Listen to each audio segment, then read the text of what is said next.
The book Home of the American Circus is set in Somers, New York, which is where I grew up.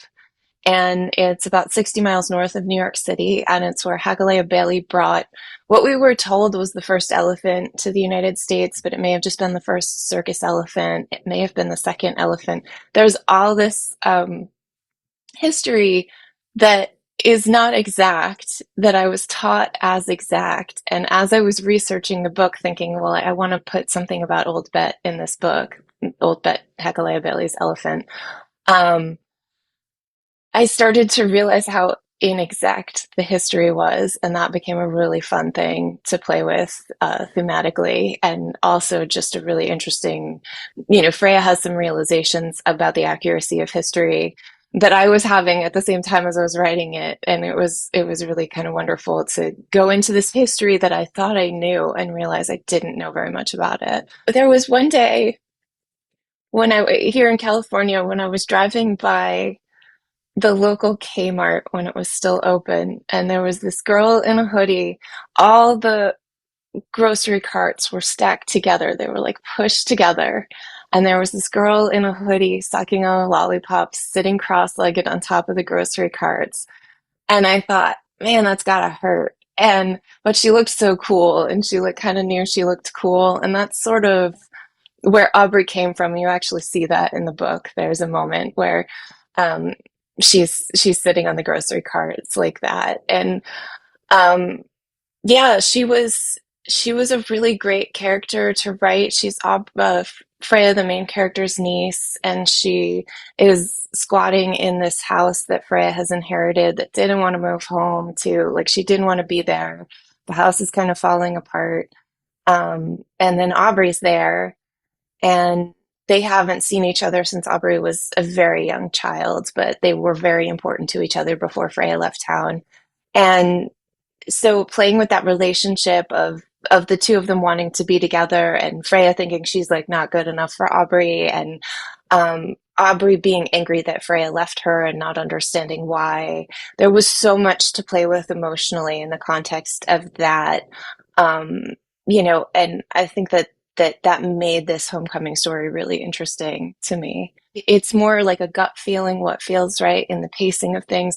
I read everything out loud to myself over and over and over again, and I think that helps me have a certain feel of rhythm and pacing, and where we have room for something, where we don't have room. Obviously, I'm writing so many drafts of it, so in trying to figure out what flashbacks go where, and things like that. It's an ongoing process, but I think that, my brain works that way. I'll look at, like, right now I'm looking at a mug from where I went to college, and I can picture my dorm room all of a sudden, like I think that's like writer brain to some extent.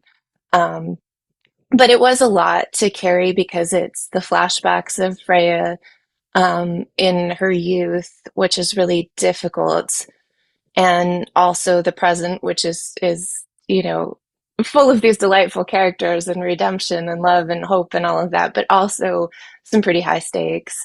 And then there's this history of the town in in there too. So you have to be really careful that the reader always knows where they're situated in the book.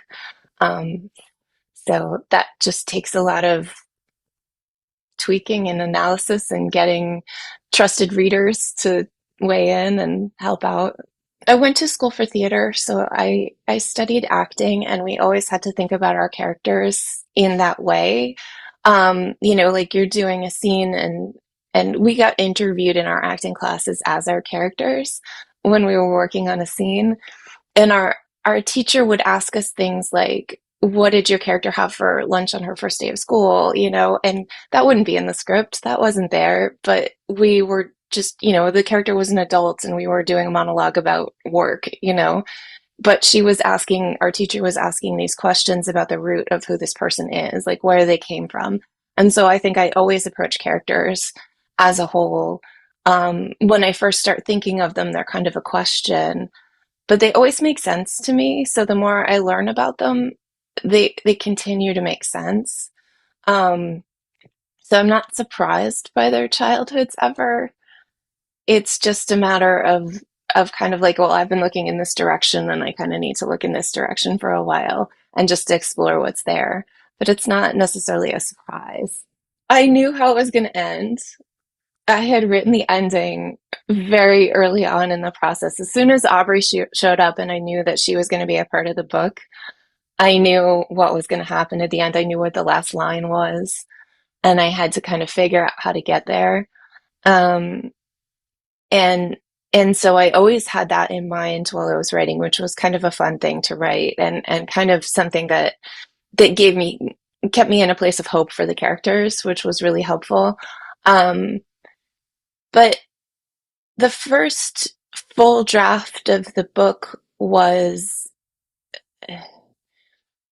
a lot of little things that happened to build up to cause and effect, and I needed to change it to make it more streamlined. Um, so that the cause and effect aspect of the book was more clear, because I could have written a 700-page book and I needed to write a 400-page book. So um, I kind of had to think about. I think it makes it for a more interesting story too, the way that it worked out. But yeah, it was a little bit of a discovery process. I loved these characters. I'm still kind of mourning the loss of them. I really could have kept writing them forever.